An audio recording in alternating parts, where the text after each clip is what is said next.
Hello, everybody. Dr. Markel coming at you this Tuesday afternoon. Getting a little bit warmer outside. Just got back from running some errands and kind of got me thinking.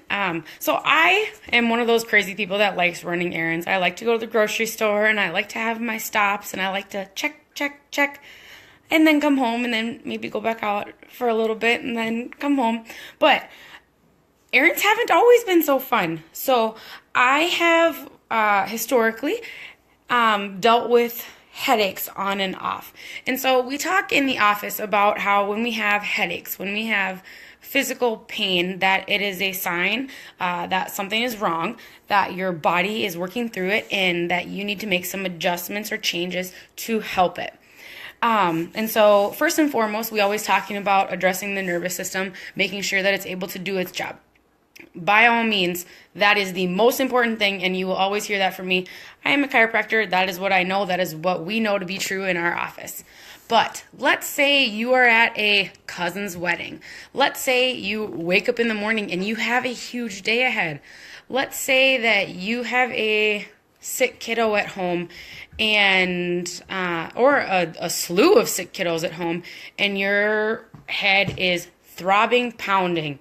Okay, what the heck can we do? So this video is going to be just a quick and dirty, just a couple tips, I guess, if you are looking for some temporary fast-acting relief that aren't aspirin or ibuprofen or Tylenol or painkillers or any of the above, but that will maybe get you through until your next adjustment, okay? Because like I said, the nervous system is going to be the most important thing that we want to talk about, but it isn't always, you can't always get right to the chiropractor. We understand. And we tell you that chiropractic isn't actually about how your body, about making you feel better, but it's about getting your body to work better. And so some things that you can do if you are having a headache to kind of slow them down a little bit until we can get to the bottom. So we are Young Living essential oils people in our office. And so the two oils that I really like for headaches are going to be peppermint and lavender. First and foremost, peppermint and lavender are if you're an oils person, they're more than likely in your artillery. They are so versatile. They're so helpful for so many things. So what do you do with those two?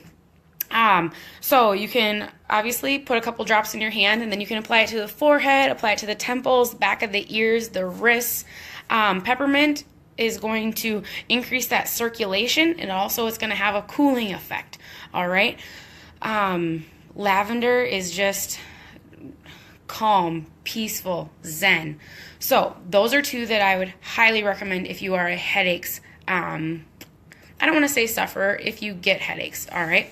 Some other things that you can do, water. Majority of us are walking around dehydrated, and by majority, I mean like 80% of us. I had no idea, actually.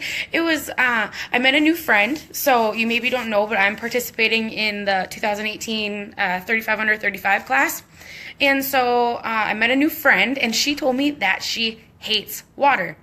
Hates water. Oh, it hurts my heart. It's if you know me, I am always carrying my water bottle. I love water, but I understand that everybody does. So there are some foods that you can do that are actually majority water. Celery, cucumbers, green peppers, zucchinis, vegetables like that are going to be 80 to 90% water and are going to be an awesome source of water if you don't drink it regularly. That is not saying, well, I mean, if you're just going to eat those things all day long, then sure, maybe you don't have to drink water. If not, and especially if you have a headache, get your butt some water. All right?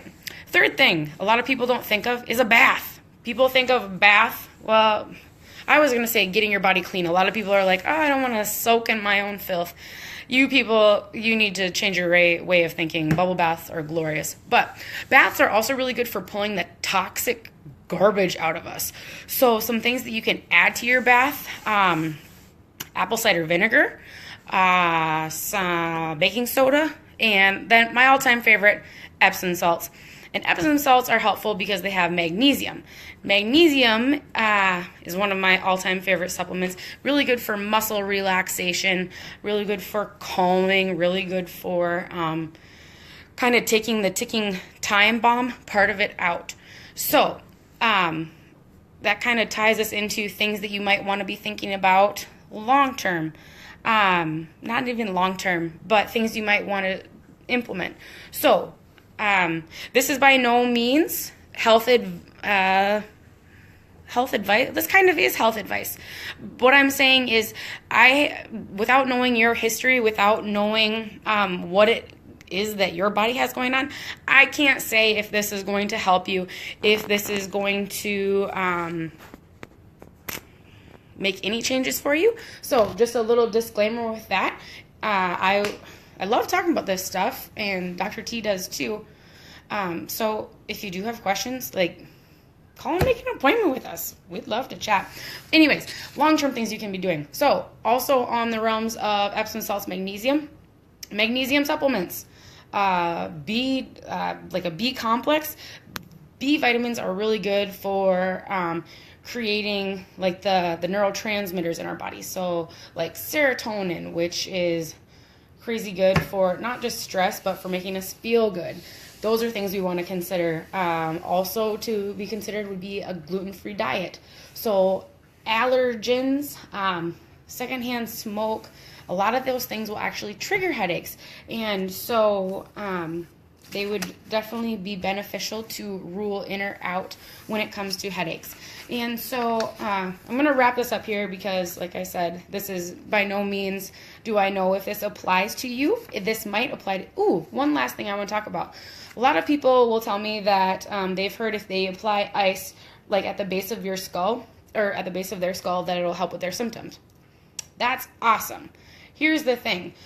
People are often leery about, I didn't know if I should use ice or if I should use heat.